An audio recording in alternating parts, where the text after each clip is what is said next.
হাই friends, কি খবৰ? সকলোৱে নিশ্চয় ভাল, মোৰো ভাল। আজি সকলোকে আপোনালোকক স্বাগতম জনাইছোঁ আছামিজ ফুড কোম্পানীৰ অন্য এটা ভিডিঅ' লৈ।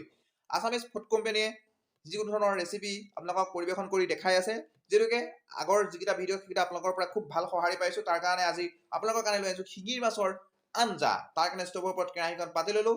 কেৰাহীখনত তেলখিনি দিয়াৰ পাছত অকণমান সময় গৰম হ'বলৈ দিছোঁ। তাৰপাছত দিলোঁ শিঙিৰ মাছ। শিঙিৰ মাছৰ আজি এটা খুব টেষ্টি আৰু আকৰ্ষণীয় ৰেচিপি আপোনালোকৰ আগত পৰিৱেশন কৰিবলৈ গৈ আছোঁ। তাৰ কাৰণে প্ৰথমতে শিঙি মাছকেইটা অলপ ভাল ধৰণে ফ্ৰাই কৰি ল'ব লাগিব। তাৰ পাছত লৈছোঁ আলুগুটি। মই দুটা মিডিয়াম চাইজৰ আলুগুটি বইল কৰি লৈছোঁ। তাৰপাছত কেনেধৰণে প্ৰস্তুত কৰোঁ ষ্টেপ বাই ষ্টেপ আপোনালোকক দেখাই গৈ আছোঁ। আপোনালোকে তাৰ আগতে যদি আপোনালোকে মোৰ চেনেলটো ছাবস্ক্ৰাইব কৰা নাই, তেতিয়া চেনেলটো ছাবস্ক্ৰাইব কৰিব আৰু কাষত যিটো বেল আইকন আছে সেই বেল আইকনটো প্ৰেছ কৰিবলৈ নাপাহৰিব। এতিয়া ইয়াত দিছোঁ নিমখ আৰু হালধি। এচামুচ হালধি দিছোঁ আৰু এচামুচ নিমখ দিছোঁ। 5টা শিঙি মাছ লৈছোঁ। শিঙি মাছৰ যিহেতুকে স্বাস্থ্যৰ কাৰণে খুবেই ভাল, খুব শক্তিকাৰী যিহেতুকে শিঙি মাছটো হয়। এতিয়া মোৰ শিঙি মাছখিনি প্ৰায় ফ্ৰাই কৰি হৈছে। শিঙি মাছখিনি অলপ আমলৰি বৰণ ধৰালৈকে ফ্ৰাই কৰিম, যিহেতুকে খাবলৈ যেতিয়া টেষ্টি হয়। আৰু মোৰ এইখিনি হ'বই, বেছি সময় নালাগে, খুব কম সময়তে হৈ যায়। অলপ ফুটিব লাগিব, অলপমান ফুটিলেই কাঢ়িব পৰা হৈ যাব। এতিয়া ফাইনেলি মোৰ শিঙি মাছখিনি হৈ গৈছে। এতিয়া এইখিনি কাঢ়ি লওঁ। কঢ়াৰ পাছত মই সেই একেখিনি তেলতে যিহেতুকে মই আকৌ আঞ্জাটো প্ৰস্তুত কৰিম। এতিয়া এইখিনি কাঢ়ি লওঁ।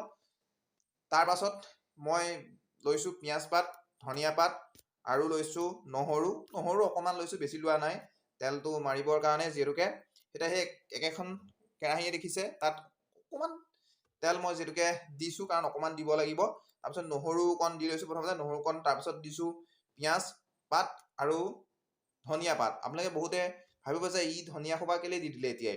ধনিয়া সোপা এই কাৰণেই দিছোঁ যে ধনিয়াটো মোৰ বুঢ়া হয়, বাৰীত যিখিনি ধনিয়া আছিলে বুঢ়া হৈ গ'ল, সেইকাৰণে ধনিয়াখিনি ইয়াতে দি দিছোঁ। যদি মই পাছত আঞ্জাখন হোৱাৰ পাছত দিওঁ নিসিজিব।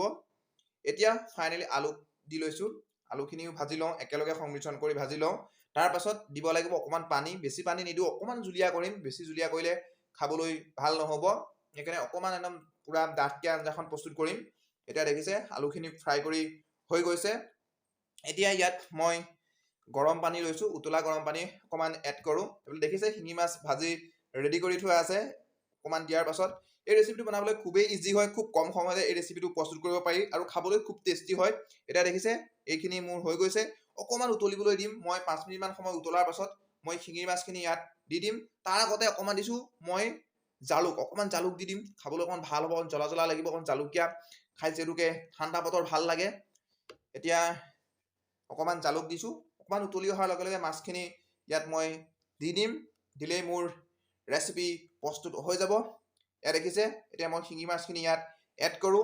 যদি মই ইয়াৰ পাছত যদি ধনিয়াখিনি দিলোহেঁতেন, কিন্তু স্মাইলটো ভাল আহিলহেঁতেন, কিন্তু কোমল ধনিয়া নাই যিহেতুকে বুঢ়া ধনিয়া, সেইকাৰণে মই আগতীয়াকৈ ধনিয়াখিনি এড কৰি দিলোঁ। ইয়াত দেখিছে গোটেই মাছখিনি দিয়া হৈ গৈছে। এতিয়া অকণমান উতলি আহিবলৈ দিব লাগিব। উতল অহাৰ লগে লগে মোৰ যিহেতুকে শিঙি মাছৰ আঞ্জাখন প্ৰস্তুত হৈ যাব।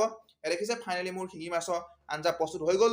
যদি আপোনালোকে ভিডিঅ'টো চাই ভাল পাইছে, তেতিয়াহ'লে প্লিজ চেনেলটো লাইক, কমেণ্ট আৰু শ্বেয়াৰ কৰিবলৈ নাপাহৰিব। আৰু শেষত আপোনালোকে ছাবস্ক্ৰাইব কৰিবলৈ নাপাহৰিব।